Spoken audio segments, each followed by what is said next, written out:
Hey there, I'm Jensen. Today is Friday, August 27th, and I have all the stories you need to know to get in the loop. First, let's take a look at Afghanistan. We still believe there are credible threats. In fact, I'd say specific credible threats. The Pentagon now says there was only one suicide bomber in yesterday's attack outside of Kabul's international airport, setting off an explosion that killed 13 U.S. service members and many more Afghan civilians. The group known as ISIS-K has claimed responsibility. President Joe Biden met with his national security team today ahead of his first face-to-face sit-down with Israel's new Prime Minister, Naftali Bennett. The White House says U.S. commanders updated the president on plans to develop ISIS-K targets and told him the next few days will be the most dangerous period to date for the mission in Afghanistan. The president and the military feel they have all the authorities they need to attack ISIS-K. There will be a day of reckoning, and we have a constitutional rights. Flags of the White House and other federal buildings will fly at half-staff until August 30th to honor the victims. The identities of the fallen are being withheld until 24 hours after all next of kin have been notified. But we do know a Navy medic from Ohio was among the 13 U.S. service members killed in yesterday's attack. Max Soviak was a 2017 graduate of Edison High School in Erie County.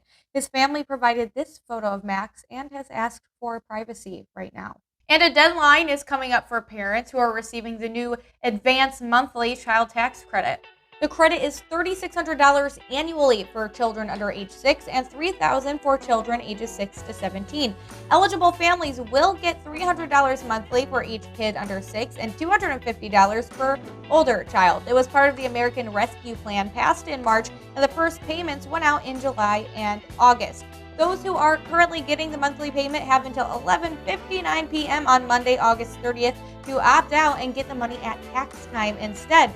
Otherwise, you'll get the next payment on September 15th or shortly after. If the payment is going to a couple that files taxes jointly, both parents must opt out. If only one unenrolls, then they will get half of the monthly payment on the 15th. Opting out can be done at the Child Tax Credit Update portal on the IRS website. And the U.S. Supreme Court is allowing evictions to resume across the country. The court said the CDC, which reimposed the moratorium on August 3rd, lacked the authority to do that under federal law without explicit congressional authorization. The justices rejected the Biden administration's arguments in support of the CDC's authority. The ruling ends protections for about 3.5 million people, according to Census Bureau data from earlier this month.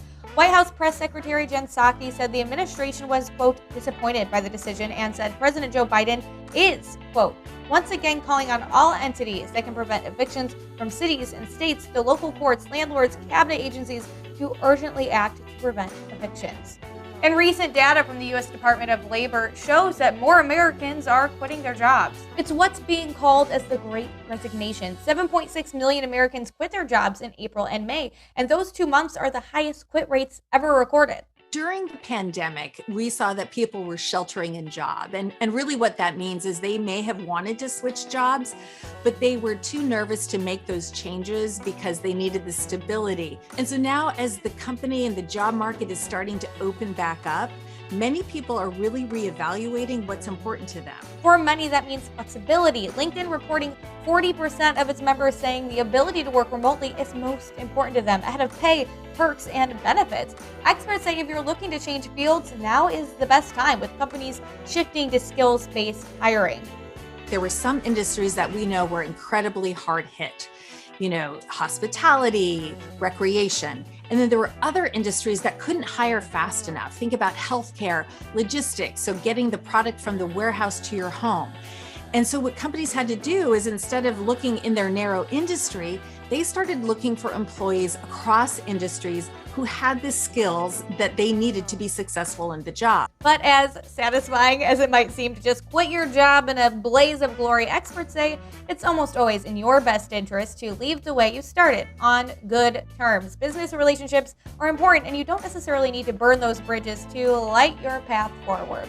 And Nike is telling some of its employees to stay home for a week and focus on their mental health. The company, which is headquartered in Oregon, says it wants to show it can prioritize mental health and still get work done. But not every Nike employee agrees. And while people in the corporate offices will have a week off, Nike's retail stores will stay open. But some experts say this is a good start and motivation for other companies to show a focus on not just physical health, but also mental health. But that is all I have for you today. If you liked this video, hit that like button and of course subscribe to our YouTube channel. I'm Jensen, and now you're in the loop.